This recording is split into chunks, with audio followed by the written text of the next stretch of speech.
Hi, I'm Natalie.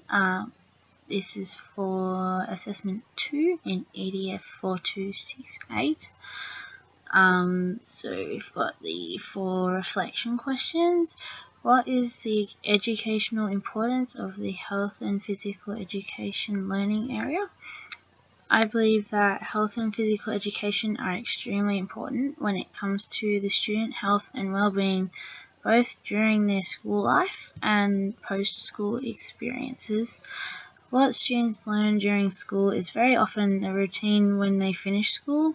So things like healthy eating, exercise and social skills are all aspects of life that they begin learning about at school, and they continue after they finish school and throughout most of their life.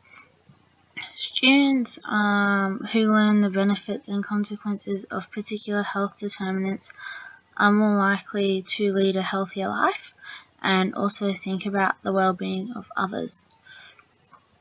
Using the 5 propositions of the health and physical education curriculum is more important, as students will be learning real skills they will use in life after schooling. Students will learn how to problem solve within the health and PE curriculum and continue to do so for the rest of their life. Students would be able to seek their help in their own community by using the skills to find healthcare facilities. Students are also being encouraged to value movement. Through health and physical education, students are introduced to different motor skills which develop as time goes on. Students will also value these motor skills in their everyday lives. So things like throwing a ball, they'll be able to do that for a lot longer than just the year that they learn it at school.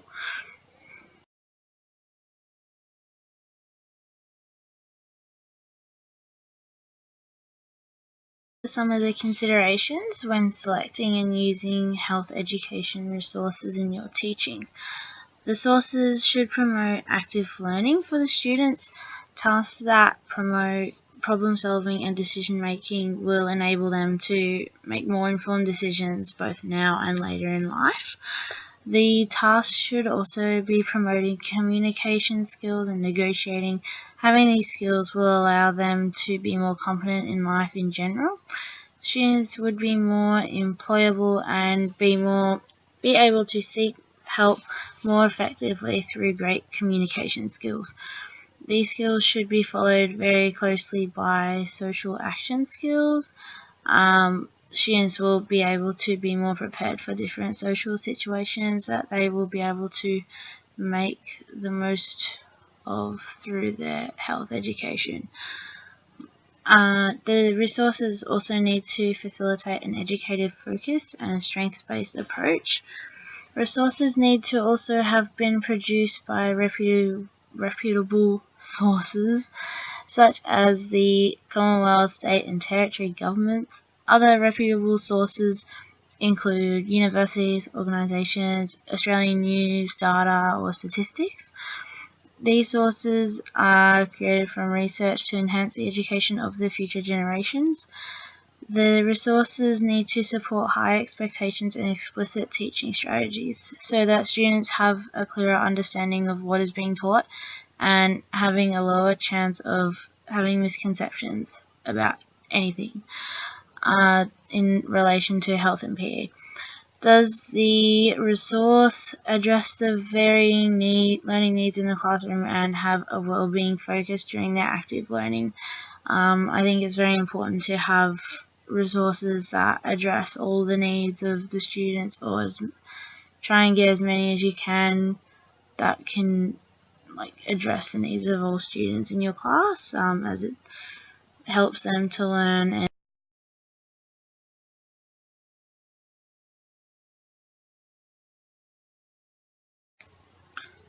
What can students learn in, about and through movement? Students can learn how to express themselves in a non-verbal manner. This can be through dance, acting and body language. Through some activities that involve order, children can learn how to communicate without using their voice, and moving into the order according to their communication skills. Children can learn through movement how the human body moves and how they can create movement to communicate. So they can express through dance a happy story or something that might be a bit more scary.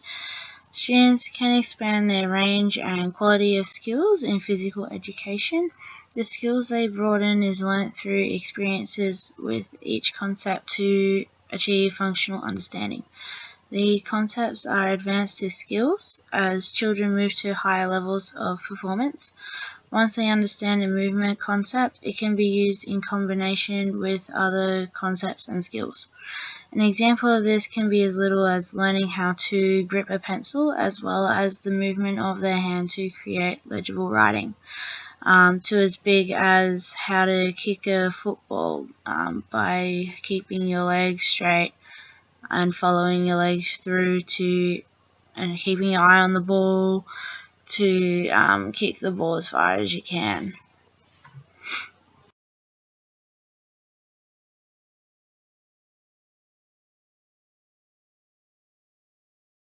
How does your unit plan development demonstrate your proficiency or developing proficiency in 2 of the Graduate Australian Professional Teachers Standards? Our unit plan demonstrates proficiency in Standard 4.1, support participation of learners by establishing and implementing inclusive and positive interactions to engage and support all learners in learning activities. It is demonstrated through Lesson 5 on sexuality and gender by giving the students the option of whether they would like to work in a team or on their own. The activity also gives students the options of designing their own support resources for students who are suffering through intolerance. This is more likely for students to participate because they are using their own creativity rather than having to try and remember content for a test. We also address the standard in Lesson 7 on abusive relationships. This is through the students writing their own beliefs of the characteristics of a healthy relationship. Using images rather than just writing makes it more engaging for the students and more memorable for the future situations that could arise for them. Our unit demonstrates proficiency in Standard 1.6. Strategies to support full participation of learners with disability. Specifically in the summative assessment, students have a variety of ways to present their work to demonstrate the ideas that they have about the outcomes they would think are ideal in the scenarios. It is also demonstrated in Lesson 7 on abusive relationships. This is through the drawing activity with the images of 2 people. Students who have difficulty writing have the option to complete this on the iPad by typing the words, or students also have the option to work in pairs to assist with getting the ideas down. As long as the idea is down, that's what matters.